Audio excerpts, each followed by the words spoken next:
Request है, एक high power board बनाया जाए, इस तमाम चीज़ की तहकीकात की जाए कि मुझसे कहाँ गलती हुई है।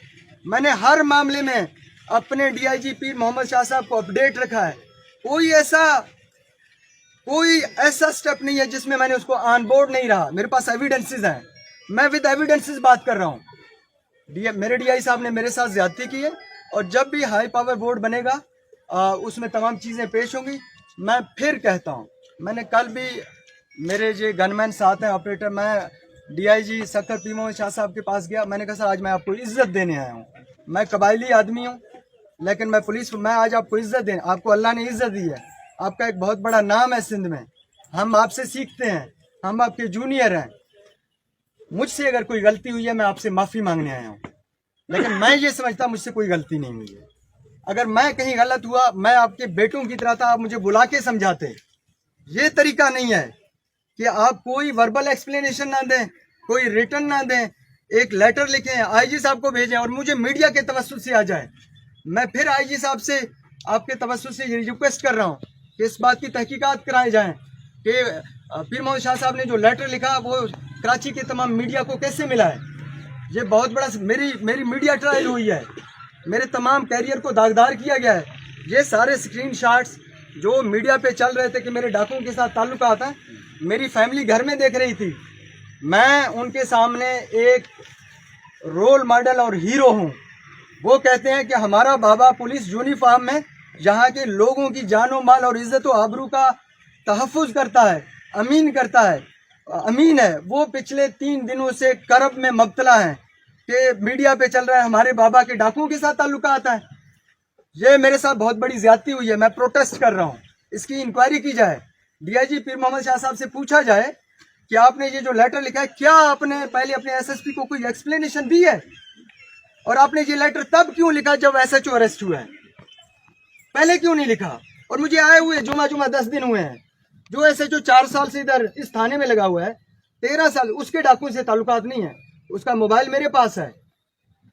तनवीर तूनिया साहब के दौर में जो 5 पुलिस ऑफिसर्स को बुला के उधर अंदर बिठा के शहीद किया गया, उसमें से एक कालू नाम का मुलजिम है, ऐसा ही है, उसने उनको बुलाया था। उस मुलजिम के साथ इसके व्हाट्सएप पे वॉइस नोट्स हैं, बड़े बड़े धाड़ुओं के साथ इनके राब्ते हैं शकूर लाखों के। मैं एविडेंस पे बात कर रहा हूं, जिसको क्राइम फाइटर बताया जा रहा है। जब भी बुलाया जाएगा मैं एक्सपोज करूंगा।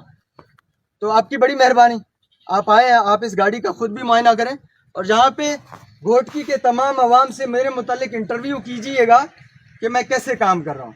मैं अच्छा काम कर रहा हूँ उसके बारे में यहाँ का अवाम बताएगा, मैं बुरा काम कर रहा हूँ जहाँ के बारे में मेरे बारे में यहाँ का अवाम बताएगा। मैं फिर हाथ बांध के एज SSP घोटकी यहाँ के तमाम सरदारों से, सरदार अली गोहर खान महार मैं बहुत रेस्पेक्ट करता हूँ, अब्दुल बारी पेताफी, जाम मेहताब डाहर, सरदार शहरियार अहमद खान शर और खालिद अहमद खान लोन, सबसे गुजारिश कर रहा हूँ कि अपने तमाम लोगों को कहें कि मेहरबानी करें, लड़ाई को आगे ना बढ़ाएं। लेकिन एक बात मैं सरदार शहरियार अहमद खान शर को दाद देता हूँ, अप्रिशिएट करता हूँ। इतना बड़ा अटैक हुआ, इतना बड़ा धोखा हुआ, वो अमन के काफिले में था, उसको मारने की कोशिश की, लेकिन उसने मीडिया पे कोई गलत बयान नहीं दिया। उसने वहां मौके पे बयान दिया कि मुझे पुलिस पे कॉन्फिडेंस है और मेरिट होगा, तो इसलिए खून खराबा नहीं हुआ। सरदार अकरम सोलंकी जब मारा गया था तो 250 कत्ल हुए। ये चीज मैंने प्रोफेशनली हैंडल किया, खुद क्राइम सीन पे आया, उनको रेस्क्यू किया और उसको कन्विंस किया कि मैं आपके साथ इंसाफ करूंगा, आप पुलिस के खिलाफ कोई बयान ना दें और अपनी कौम को ठंडा करें। तो 2-3 दिन बिल्कुल सुकून रहा। अब जो कच्चे के लोगों को कहते हैं धाड़ेल है, एक तरफ दरिया है, दूसरी तरफ पक्का है, उनके दुश्मनों को पुलिस ने अपने साथ मिलाया हुआ है, वो कहां जाएं? आपने क्या उनको रास्ता दिया है इस रियासत के कॉन्स्टिट्यूशन को एक्सेप्ट करके कौमी धारे में लाने के लिए? अगर कच्चे के क्रिमिनल्स भी हैं, तहकीकात किए जाएं वो क्रिमिनल्स क्यों बने हैं। और अगर वो कहते हैं कि हम सरेंडर होते हैं विद वेपन और हमें अदालत को पेश किया जाए और कोई गारंटी ले कि कोई मामला अदालत हमें कत्ल नहीं करेगा, तो हम पेश होने के लिए रेडी हैं, तो क्यों इस चीज को रोका जा रहा है? इस पे आसिफ अली जरदारी साहब खुद इंक्वायरी करें, मैं हाजिर हूं इस तमाम चीज को एक्सपोज करने के लिए। पहली दफा घोटकी में कोई ऐसा एसएसपी आया है जिसने स्टैंड लिया है, जिसने इस माहौल को एक्सपोज किया है।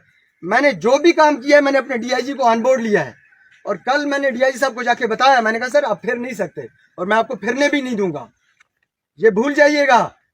मुझे बड़ा प्रेशराइज किया गया कि इसको अरेस्ट ना करें, इसको हथकड़ियां ना लगाएं, इसको अंदर ना बंद करें।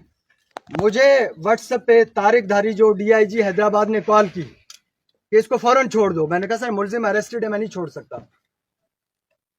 उन्होंने कहा मैं आपको ऑर्डर देना छोड़ दो। मैंने कहा सर मैं नहीं छोड़ सकता। मेरे साथ शाउट किया उसने, बदतमीजी की। मैंने कहा सर आप बड़े भाई हैं, मैं आपका छोटा भाई हूं, आप दूसरे रेंज के डीआईजी हैं, लेकिन आप मेरे साथ ज्यादती कर रहे हैं। काल खत कट गई। उसके बाद मेरे अपने डीआईजी की मुझे कॉल आती है, आपने डीआईजी हैदराबाद को कॉल की है? मैंने कहा नहीं सर मैंने कॉल नहीं की, उनकी कॉल आई थी। कहता है वो कहते हैं आपने मिसबिहेव किया। मैंने कहा मैंने नहीं किया सर, उन्होंने मेरे साथ किया है। तो डीआईजी साहब ने कहा बेटा आप बड़े हवाओं में हैं, आप नीचे गिरेंगे तो आपको बहुत जोर का झटका लगेगा, थोड़ा ग्राउंडेड रहें जी, और ग्राउंड रियलिटीज को फेस करें। आपका कैरियर का स्टार्ट है और आप अपना सोशल कैपिटल जाया ना करें। मैंने कहा सर आप मेरे छोटे भाई हैं। मैंने कहा सर मैं आपको बड़ा भाई समझता हूँ। ठीक है बेटा, कॉल कट गई। नासिर आफ्ताब पठान साहब इंक्वायरी करने आए, शकूर लाखों को लाया गया, तो शकूर लाखों के ने बाहर ये तमाम एसएचओ को बताया, विटनेस मेरे पास मौजूद है, कि मैं डीआईजी हैदराबाद तारिक धारीजो के साथ कॉन्फ्रेंस कॉल पे था व्हाट्सएप पे। उसने कहा आप रुकें, आप देखिए मैं एसएसपी घोटकी के साथ क्या करता हूं। उन्होंने मुझे कॉल की। दूसरी तरफ वो मुलजिम एफआईआर का 780 का मुलजिम है, एक्स एमपीए पे अटैक करवाया है, उसको कॉन्फ्रेंस कॉल पे लेके मुझे तड़ियां दी गई हैं, मुझे धमकियां दी गई हैं। मैं बड़े प्रेशर में हूं, मेरा कोई जानिबदारी नहीं है। मैं घोटकी के अवाम को कहता हूं अपने